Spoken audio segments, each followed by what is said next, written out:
Securities offered through Peak Brokerage Services, LLC, member FINRA SIPC. Queen City Financial Group, LLC is not an affiliate of Peak Brokerage Services, LLC.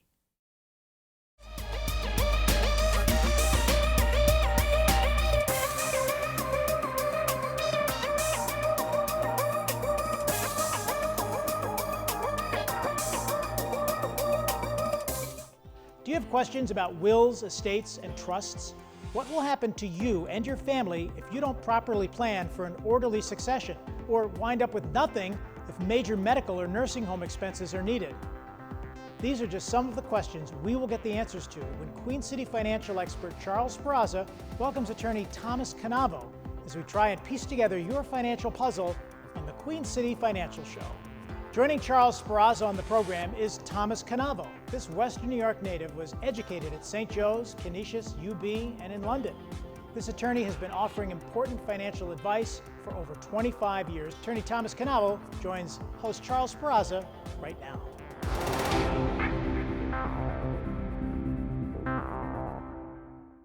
Hi, Tom. Welcome to the show. Hello, Charlie. Thanks for having me. Great. So, Tom, we got a lot to cover today, so I want to hit it right away. I know you mentioned earlier that there's a change in this power of attorney. Can you tell us what power of attorney is and what the new changes that just happened? Sure. So as you're aware, Charlie, we always want to make sure people have certain documents in place, the power of attorney, the healthcare proxy, living will, and the will.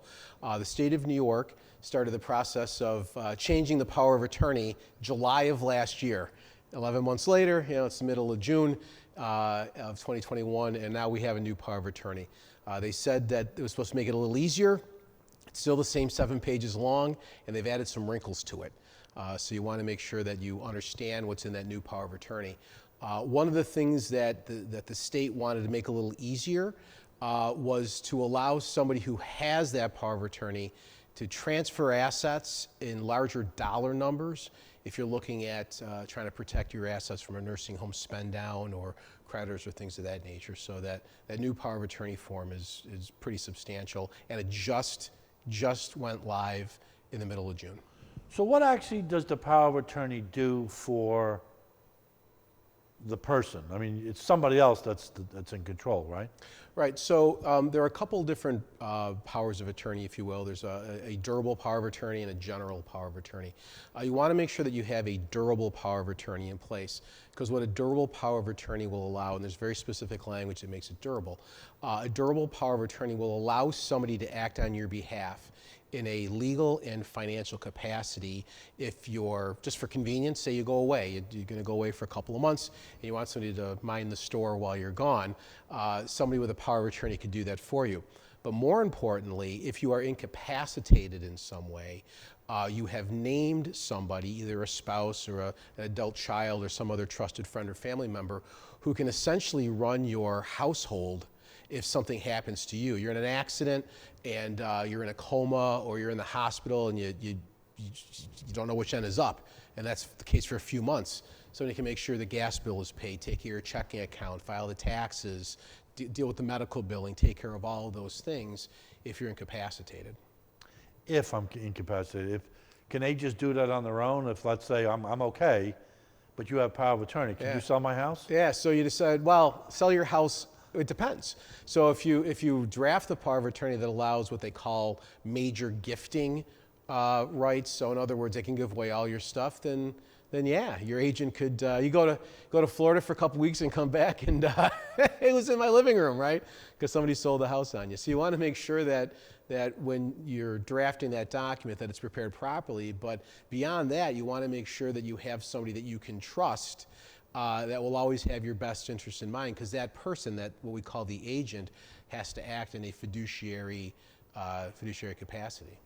Now, do you find that most of the people that you deal with have this tool in place, or is it common? Is it not common? To the contrary, actually. I find that most people, of course, by the time somebody comes to me, it's because they need something, right?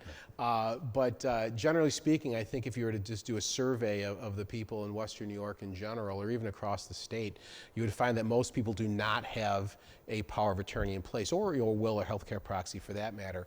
And it's really too bad. We think about that power of attorney. as being an emergency document, but I mean, look at it this way, right? I have an 18-year-old son.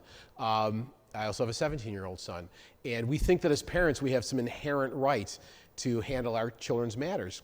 The fact of the matter is I can't do anything on his behalf just because I'm his dad unless I have a power of attorney in place. Right. You think that because you're married to your wife, maybe she tolerates you from time to time, but at the end of the day, she can't do anything on your behalf and you can't do anything on her behalf.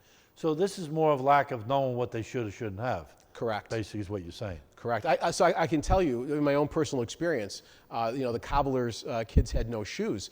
4 or 5 years ago, I bought a new house with my wife, and I did not have a power of attorney in place. And the move didn't go well. So at the last minute, we're trying to get all the utilities turned on. And at the end of the day, the water bill, she called the water company, put the water bill in her name. I called them to pay the bill because they hadn't sent a bill. They wouldn't even talk to me because I didn't have a power of attorney in place and my name wasn't on the account. So the next thing, I guess, because now does a power of attorney also take care of, let's say, a health proxy? No, they are separate documents. Oh. And a comment, in fact, on the power of attorney itself, there's a caution to the person signing it that this is not a health proxy. The power of attorney will allow you to handle medical billing, but not make medical decisions. If you want somebody to actually make those medical decisions for you, including the ultimate decision, right, to pull the plug if things aren't going well, you have to actually name a healthcare proxy to do that. So then what would be the difference between a health proxy and a living will? Does that have the same, in the living will, have that same ability about the health? Or are they two different things? It's an interesting question. So when I'm preparing these documents for clients, I prepare both a healthcare proxy and a living will, as opposed to your actual last will and testament.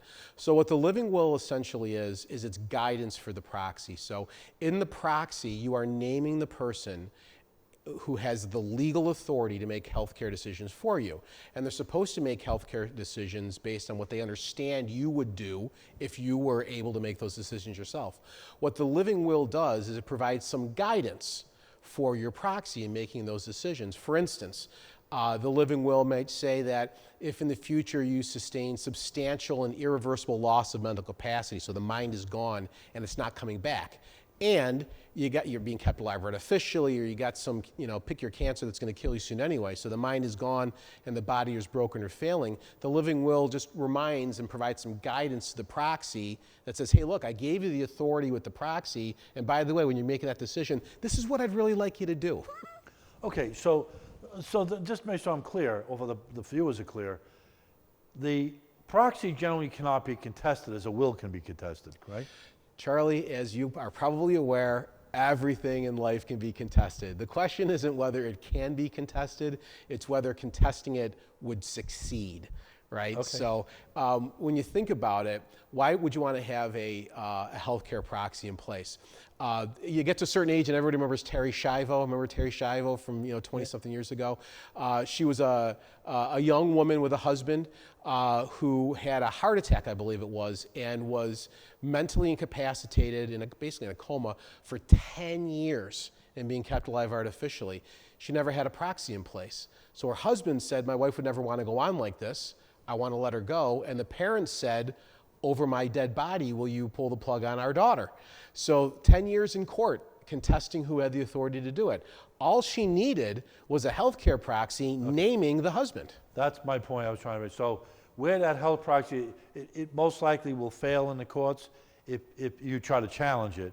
Otherwise, that's the word of the individual. So if you don't leave word, then the courts are going to decide. If you do leave word in your proxy, let's hope that it was drafted properly, because a poorly drafted document might be challenged, and you want to make sure that the authority that you're granting and the things that you're asking your proxy to do are consistent with the law of the state that you're in. If they're not consistent with the law of the state, then it will not be upheld. So you don't want to pull these things off of the internet and fill it in yourself. Which people might do. People do it all the time.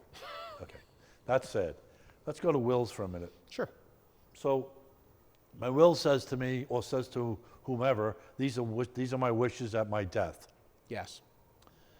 That's what I understand to be. So if you don't have a will and then you die, what happens then?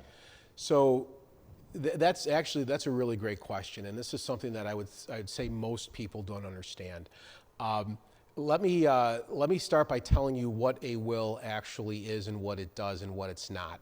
So right now, we all have our estate. We're still alive, but we have our estate.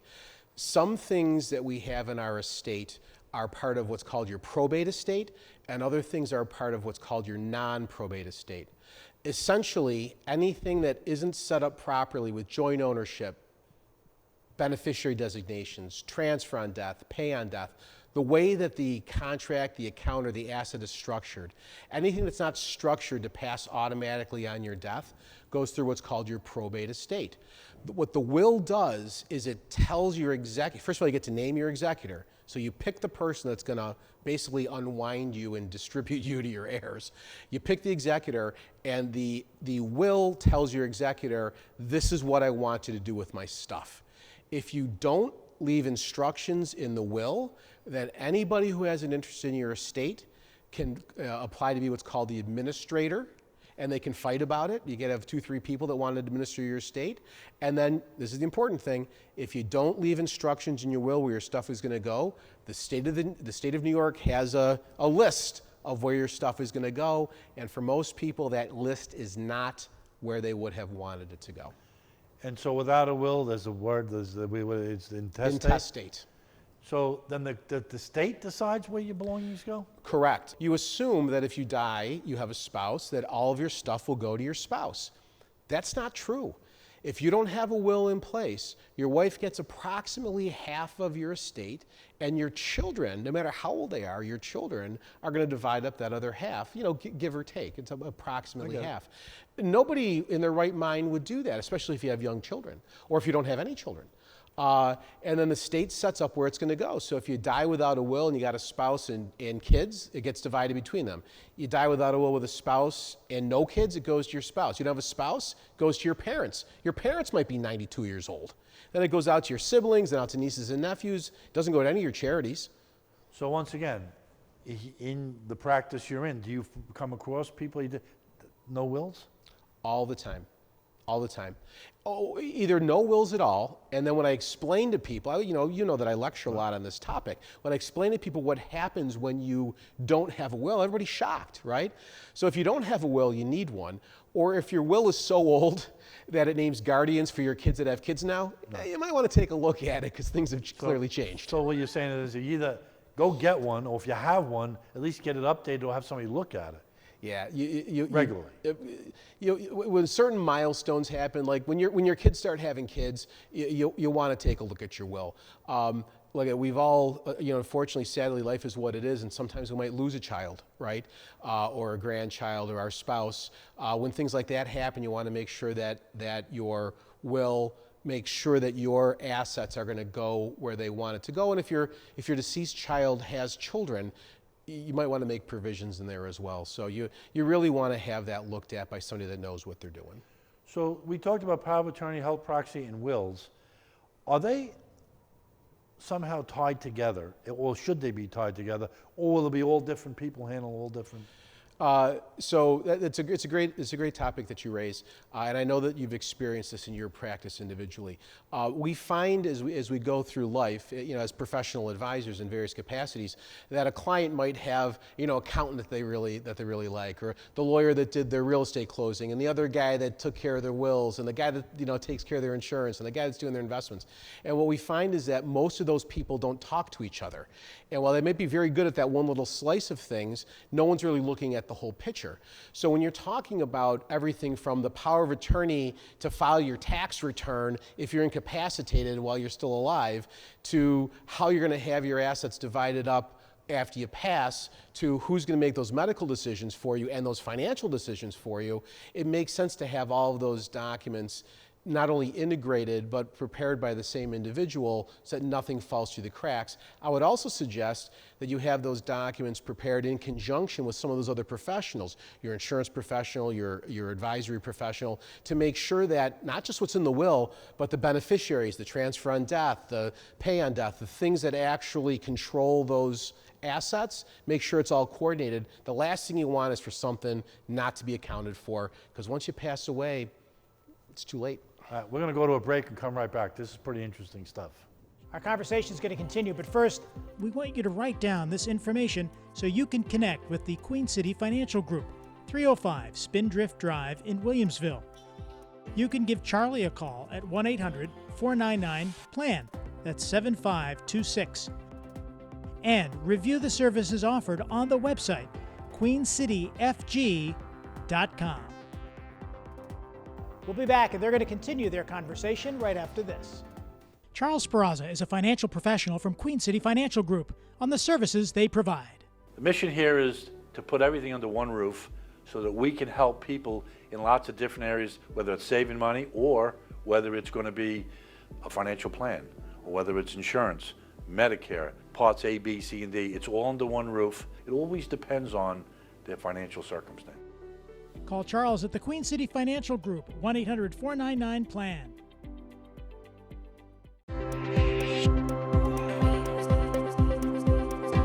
Welcome back to the Queen City Financial Show. Charles Sperrazza is going to continue his discussion now with attorney Thomas Cannavo on wills, estates, and more.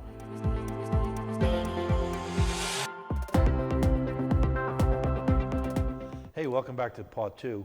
I want to jump right back in. So we covered a lot in the first segment, but now I want to talk to you a little bit about trusts, revocable, irrevocable. What's the difference? Do we really need them? Is it for everybody? Well, those are some pretty big questions, Charlie.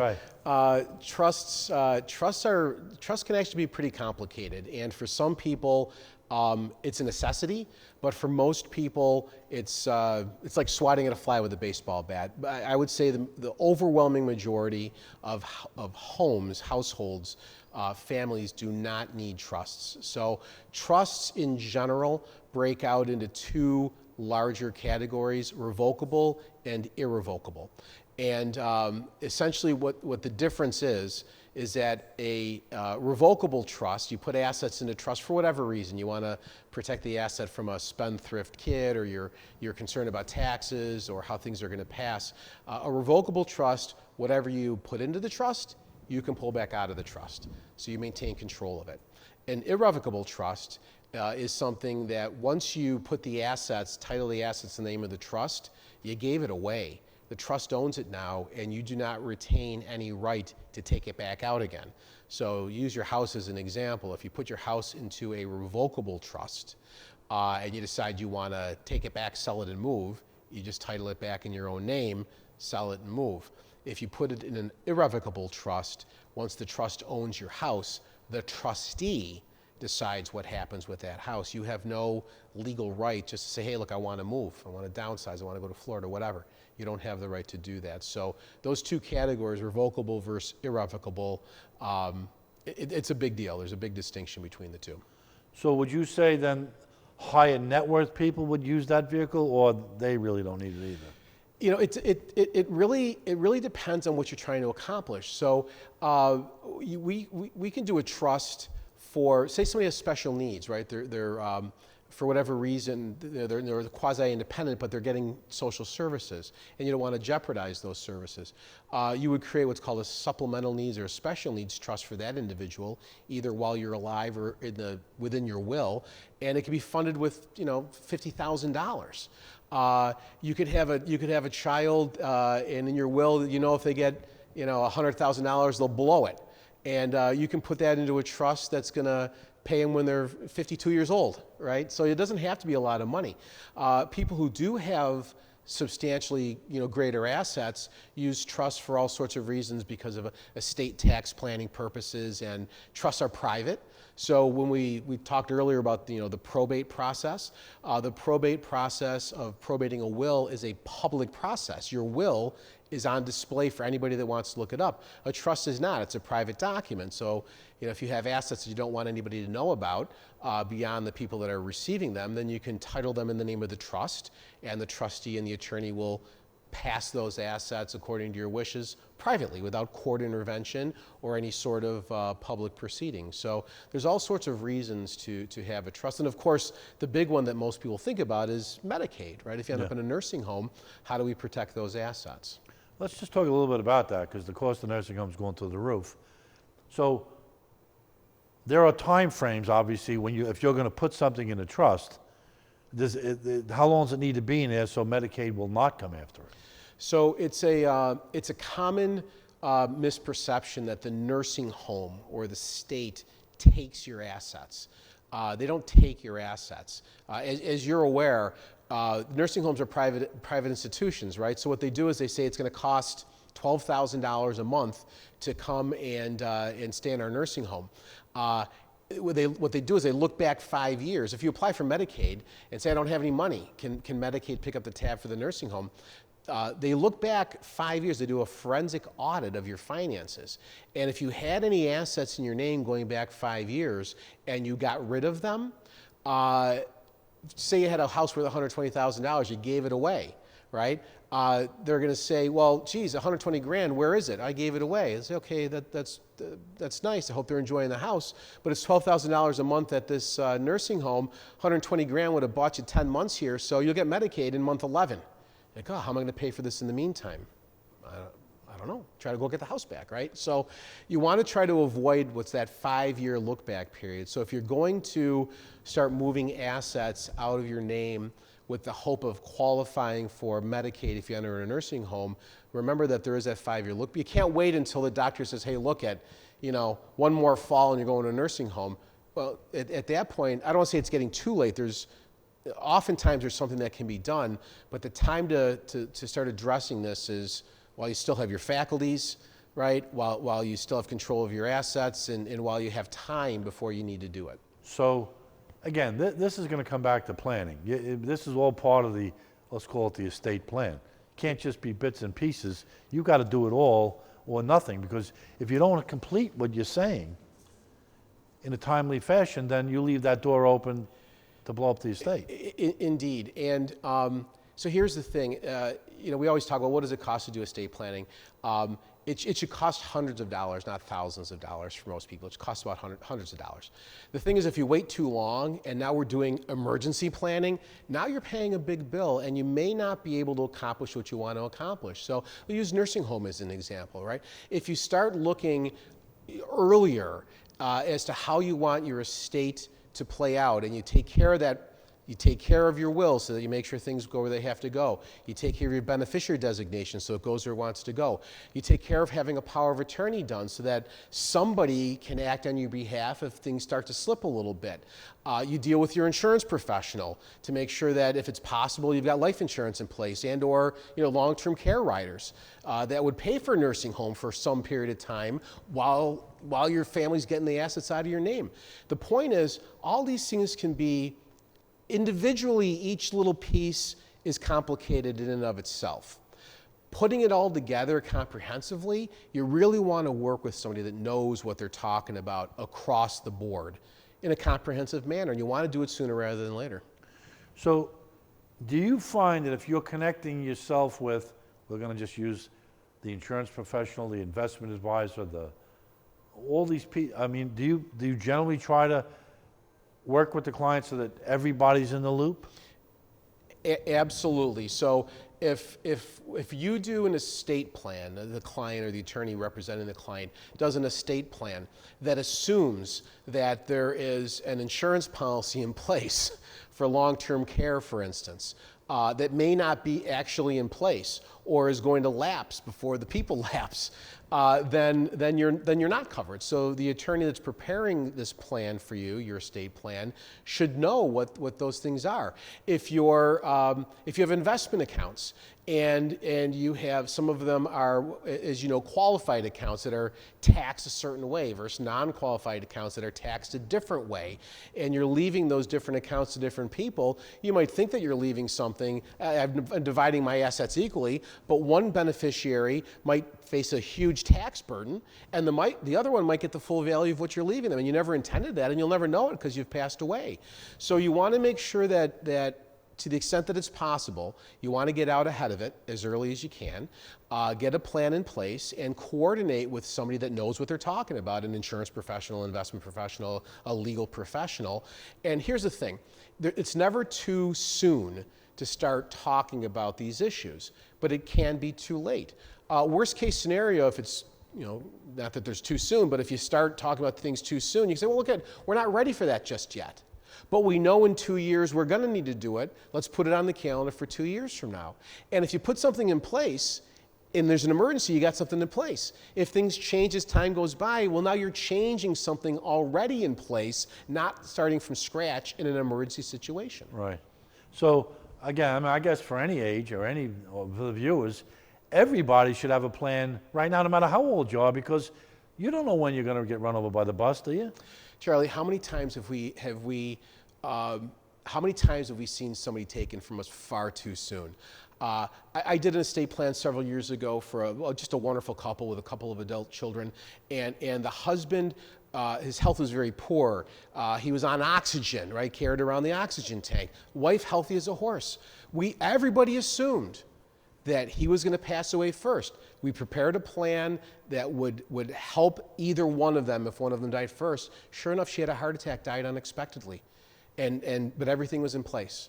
Right? And the one we thought was going to go first, it's been several years now. He's still with us, and thank heavens he's got people to help him with the things that he needs help with. So again, we're going back to the plan, because without the plan, everything you worked for, everything you did is waste, gone. Because you could go, the state could give it away. God knows you don't want that. You could have what you said earlier, the spendthrift kid, burning up all the money. And we don't know if we knew when we were going to go, it's easy to plan, right? Sure. Hey, you tell me the day you're going to die, I'll plan for it, right? We'll have it down to the minute. Yeah. But nobody knows that, and not just passing early, but remember being incapacitated early, right? You can be healthy as a horse. You can be in your 60s and 70s, and you run 10 miles a day, but you fall down, something happens, you have a stroke, you hit your head, and now all of a sudden you have a hard time getting around. You start to lose capacity. You're not prepared for it, or you live a lot longer than you expected. You're well into your 90s, pushing the mid 90s, and you never thought you'd live this long, and you didn't financially, and in terms of the people you named as your executors, your cousins, your siblings, they've all passed, or they're in their octogenarians themselves. Like, you want to go to the next generation now and have that next generation of adults ready to step in to do what you need them to do. So for the viewers, you need to call in so you can create a plan, and then you might be certain of some of the things that you're doing are at least in place. So Tom, I want to thank you for coming on the show. It's terrific. We're going to be doing some more shows. We hope you come back. Thanks Charlie, again. It's always my pleasure. Thank you for having me. You can continue the conversation just by writing down this information on how you can connect with Charles Sperrazza at the Queen City Financial Group, 305 Spindrift Drive in Williamsville. Give Charles a call at 1-800-499-PLAN. That's 7526. And you can review the services offered on their website, queencityfg.com. I'm John DeSciullo. Thanks for watching. Charles Sperrazza is a financial professional from Queen City Financial Group on the services they provide. The mission here is to put everything under one roof so that we can help people in lots of different areas, whether it's saving money or whether it's going to be a financial plan, or whether it's insurance, Medicare, parts A, B, C, and D. It's all under one roof. It always depends on their financial circumstance. Call Charles at the Queen City Financial Group, 1-800-499-PLAN.